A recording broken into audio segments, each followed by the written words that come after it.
All right. Hey guys, welcome to another commentary done by Diggity. I messed up the last video slightly and have it listed as Group E rather than as, or sorry, I have it listed as Group D rather than Group E. But upper left-hand corner we have Aegis starting as the blue Zerg. Upper right-hand corner we have Naklar, who I have not seen nor heard of, starting as the red Protoss. Naklar just kind of rolls off the tongue. Reminds me of, that reminds me of something like a South Park thing maybe. I don't know. Not sure, but it does, for whatever reason, it feels like it's both a meme name, but it is a fitting name for a Protoss player somehow. Like Naklar sounds like a random Protoss guy that would be, you know, a Dark Templar or a High Templar. Like one of the paperwork guys who's usually not in combat but has to go and deal. That's one thing I do appreciate about Protoss society, it seems like, is it does seem like everybody has to fight, you know? They don't do the manual, they let the little robots that are cute do the manual labor, but everybody has to fight. Oh, apparently Naklar is colloquialism for, of course, in German. Today I learned. I should know that. Maklars are the ones in Master of Orion, so we're getting additional information from chat, which I appreciate. Love the chat interaction. I need to figure out a way to, like, maybe in the bottom right-hand corner, to get Twitch chat integrated to this. I do worry about the spam that would inevitably happen, but you guys should appreciate chat as well. It looks like we are seeing an overpool build top left versus gateway first. We'll see how Naklar deals with it. He's going to get first scout, so he's going to know that that pool is under construction. Yeah, chat's letting me know I'd be putting curse words on... Yeah, that's the problem with it is I know that there's at least a family man who watches my streams and doesn't want the curse words exposed to his kids while he's watching this, which is one of the reasons, just for him, is the reason I watch my language. But yeah, I don't know. Anyway, 2 Zerglings being produced rather than the full set, but Naklar's not going to know it until he gets continued eyes. Is producing 2 Zealots immediately, but positioning them defensively initially. Second hatchery has been plopped down, by the way.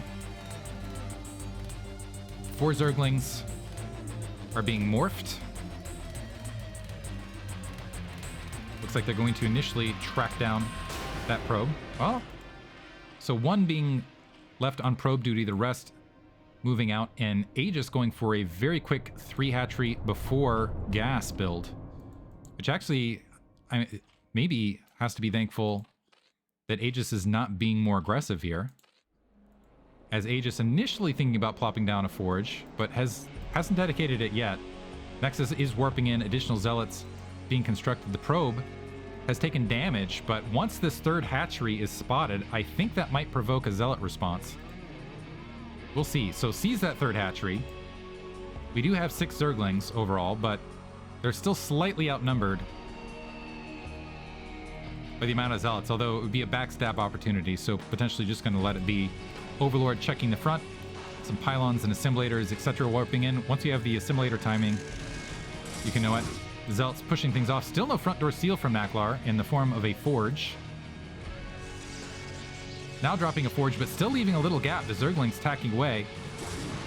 The zealots do have large enough numbers where they can move out and push these Zerglings off, but Aegis can still be annoying back and forth, create some disruption. Extractor is up, but there are no drones mining as of yet.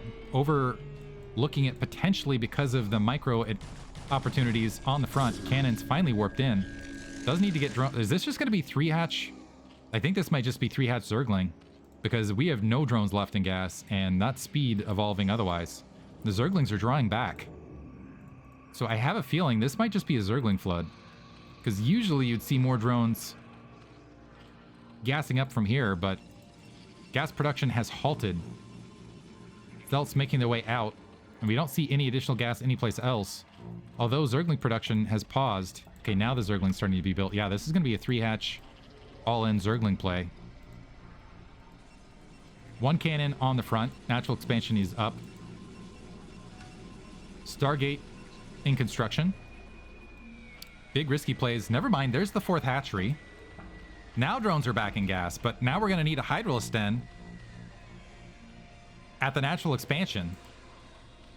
Still, a massive amount of Zerglings are fielded. The Zealots might be confused by the lack of drones here, so ironically not a target left. Zerglings now flooding across, some of them not able to join the battle, so they're not being as efficient as they would be otherwise. Zealots getting cleared out though, and eating damage on retreat. So almost by coincidence here, the Zealots being cleared, and we got a bunch of Zerglings now free. If Aegis wants to, he could go ahead and drone up behind this, or he could make a shot at the front as it's only defended by a cannon and a Zealot. We'll see. Corsair morphing in, Citadel of Adun as well. Hydrosten and a hatchery, so it looks like it's going to be 5-hatch Hydra. The Zerglings able to get through that gap, having some trouble making it past otherwise. Now through, rather than turning around and attacking the cannon, they're just going to walk all the way into the main. So they're going to be able to spot that Citadel of Adun morphing. The probes trying to defend themselves. Dropping a cannon so they don't have to deal with it.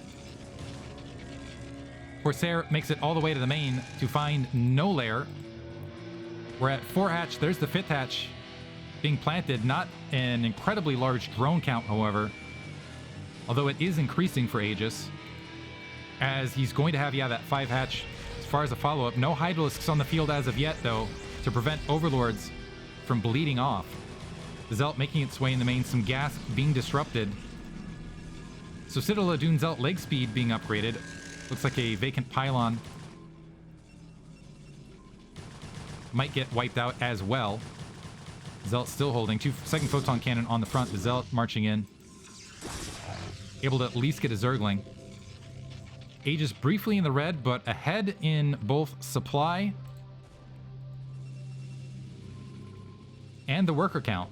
So has turned this into advantage in the late game. Naklar overcommitting. A lot of cannons being placed on the front. An expectation of some form of 973 follow-up potentially, but Naklar doesn't realize that this is actually turned into more of a macro-oriented build. +1 weapons, and really it's going to be a contain after this. These cannons might need to be canceled. Zergling hanging out at the front. Right now, Naklar really has very little ability to apply pressure to his opponent outside of, we'll see if the Dark Templar are able to get it done. But Aegis is content just to defend it up, play the 5-hatchery +2 weapons style, now mutating layer, maybe going to get some lurkers, can easily get a contain, because at the 35 worker count, to see if some additional gateways get plopped down, it's going to be a challenge for Naklar, as he's already behind on supply and behind in workers. Aegis could grab additional expansions should that so be desired. Corsair has 1 kill, but really hasn't gotten a lot else. Yeah, an additional hatchery being plopped down. The Zealot count has increased. They do have speed, but they do not have +1 weapons. A pretty solid SimCity is out here. A single Hydralisk is attacking that forge out on the front. Second forge in the main. Templar Archive actually upgrading Psystorm, so rather than Dark Templar, going to get High Templar out in the field. Good saturation at least across the 2 bases for Naklar. Aegis still just sitting back, droning up. Has a defense force of Hydralisks. Is continuing to filter that attack trooping up. In a moment, can commit to the front. And this is not a sufficient Zealot force to prevent a very substantial contain. And especially if we see a lurker follow-up as the lair, it looks like Overlord speed being upgraded. No lurker tech as of yet, but it wouldn't take much to contain Naklar to 2 bases. Zealot storming into the third. 1 drone down. Zealot has lost its life otherwise. A little bit of a late reaction there from Aegis. The Hydralisks starting to hunt it back down, and this might be the start of the contain right here. So despite having the 5 cannons, really Aegis doesn't have to attack into this, can just park these Hydralisks outside and say, okay, you got to come to me to try to get out of this.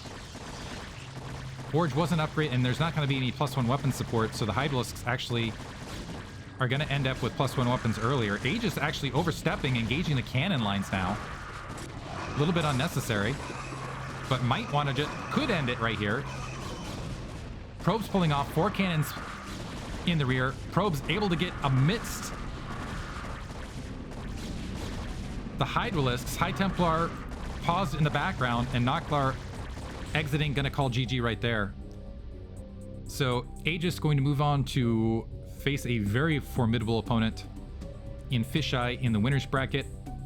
We'll see Naklar versus Manadog in the losers bracket. Hope you guys enjoyed it. Thanks for listening.